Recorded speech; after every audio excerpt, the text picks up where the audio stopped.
A, as we see the icon himself, Jerry West, the logo in tears, you understand the gravity and the weight of this. This is a young man that you began to cover as a high schooler who you saw become a star and a retired and very comfortable, happy man in life. As you try to make sense of it at this late hour, where are you right now with this?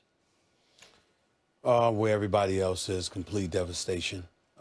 To know Kobe the way that a lot of us did, to know his brilliance, to know his intellect, to know his commitment to excellence, and the fact that he wanted to motivate and inspire just a generation of people to be similar, of a similar ilk. To see him gone at the age of 41, knowing that he had so much life ahead of him, it's just devastating. And when you think about it, I mean, he and I were together on New Year's Eve. We were partying together on New Year's Eve, actually. That's the last time I saw him. We were supposed to meet a few weeks from now. He was talking about, you know, a life that was just getting started. So many times we see professional athletes and there is a struggle to try and find, to capture what life is going to be like beyond their playing days. This was an individual that was looking forward to the end, at least a couple of years at the very least, before it had all come to an end, because he was planning and plotting a new path for his life. He wanted to be an inspiration to his wonderful 13-year-old daughter, Gigi, who obviously passed away in a helicopter crash with him. He was telling guys like Jay-Z and others, wait until you see her play. She is something special. Obviously, his other 3 children, he obviously was absolutely in love with. Of course, his wife, Vanessa, he was in love with her. And he was looking forward to a life. He had already captured an Academy Award. And his mentality was, we're just getting started. He was doing Detail, his project for ESPN Plus and beyond.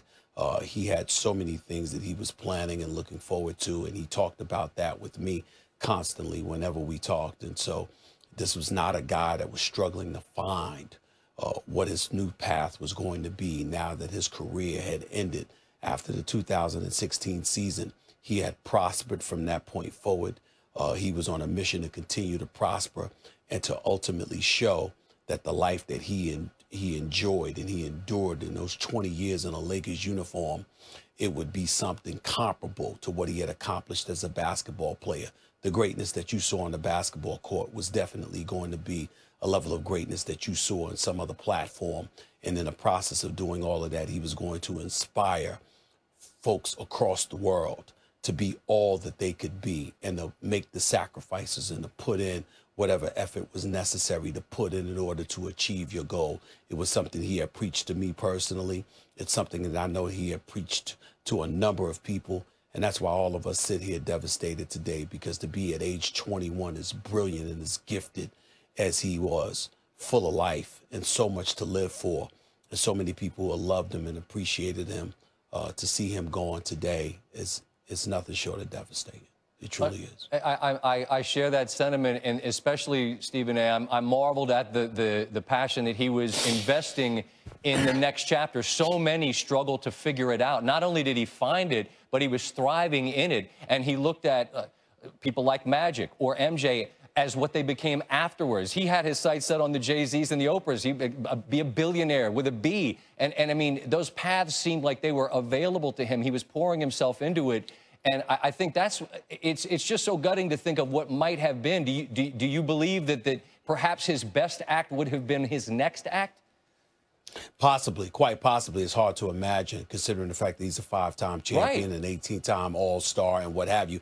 But what I can tell you as a point of fact is that he believed the best was yet to come. He wasn't somebody that dwelled on the past and said, look at what I accomplished, I'm finished. That wasn't his thing. His attitude was, I've got a whole life to live, so let me go out there and conquer new challenges. That was what it was about. When he saw me on New Year's Eve, he was congratulating me on my new contract with ESPN. His exact words to me is 1 + 1 = 1 billion.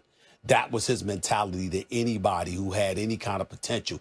Go for it all. That was what he believed in, and that was what he was all about. He looked at Jay-Z and he told Jay-Z, Wait until you see my daughter play basketball. She is something special. And that's why when he came out just days ago and he alluded to how there's about 2 or 3 players that can play in the NBA, it wasn't him speaking in a literal context. It was him sending a message to his daughter. You can achieve whatever you want to achieve. You can achieve whatever you put your mind to. Don't let anybody on this planet Earth think for 1 second that they could hold you back. Don't you allow anybody to hold you back. The world is yours. The sky is the limit. Go for it. And that was the mentality that he had, not just as a basketball player. Remember, he was bilingual. He spoke 3 languages, Italian, Spanish, and English, very, very fluently. He once joked with me that he would be speaking German in short order. These are the kind of things that he talked about, and he didn't see any limitations to his potential whatsoever, and he didn't want anybody around him that saw limitations to themselves. If you came to him and you had limitations in your mind and in your heart, he would immediately and instantly check you and let you know, how dare you put limitations upon yourself. You living, you're breathing, you got all the potential in the world. Go for it. And that was the kind of message that he was hell-bent on sending to his daughters. It was obviously an adage that he followed. He firmly believed in it. He preached it to LeBron and D. Wade and all of those guys when they were in Beijing in the 2008 Olympics and beyond.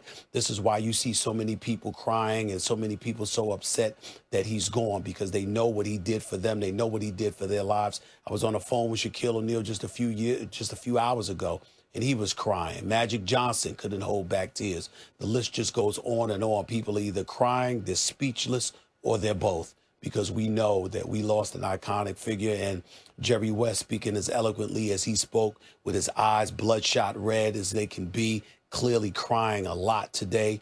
We all understand where he's coming from, because anybody that knew Kobe Bryant spent some time crying today, including myself. Stephen A., time's our most precious commodity. We appreciate you sharing some with us. Our hour here, the 2 hours you have on First Take tomorrow, not enough to cover it all, but I look forward to hearing what you have to say in the morning. I appreciate it. Laker, Magic Johnson would say it was Kobe. Kobe would say it was a series of tweets. As I try to write this post, my mind is racing.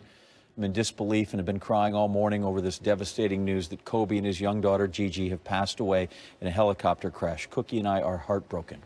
I love him, his family, and what he stood for on the court and off the court.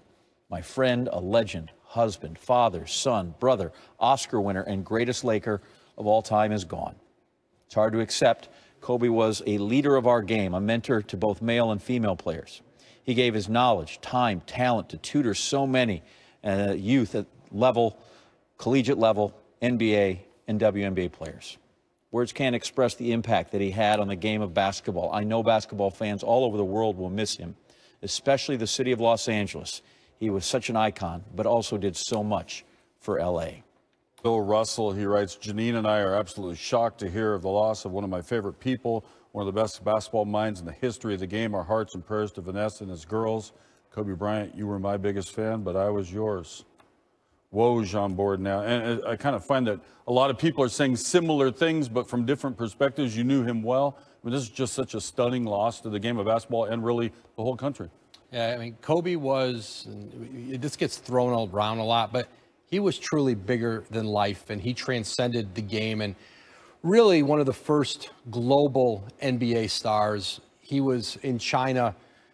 He was, you know, when he had the legal problems here, he was still beloved in China. No one ever came off of him there, and he is somebody who I think every young player, his peers, the young players wanted to be him, his peers, many of whom he wasn't close to when he played against them. They all had such a tremendous respect, and it always goes back to the work ethic, you know, the absolute visceral competitive energy he had. I remember him scoring 60-plus in the Garden before the Achilles injury, and the next morning his trainer Tim Grover was in New York with him. 5:30 in the morning, he's in a gym in New York City working out. Nobody did that. Yeah. Our friend Jamal Crawford tweeted about how it didn't matter what sport you were in, he made you better if you watched his work ethic and copied it. You were starting to show me something right before we came on the air. He texted you coming back from that Achilles injury. What was that story? Yeah, I just found an email, and it was November 16th, 3:09 p.m.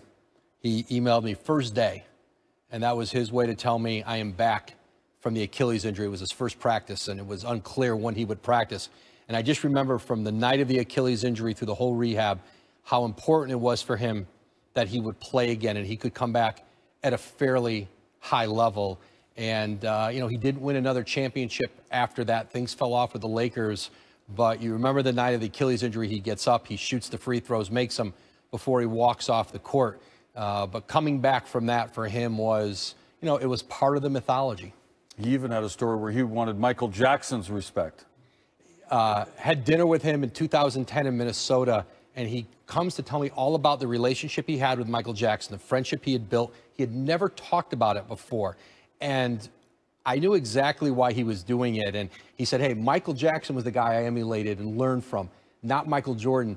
He was angry that Michael Jordan had given some list of either all-time great players or current list, and Kobe had been omitted. And it was his way to tell Michael, well, you're not really my guy anyway. But Jordan was his guy. He loved Jordan. He wanted to be Jordan. He probably was more like him than any other player. But that competitive nature, when Jordan left him off something, he wanted to tell me that whole Michael Jackson story. There was no question it was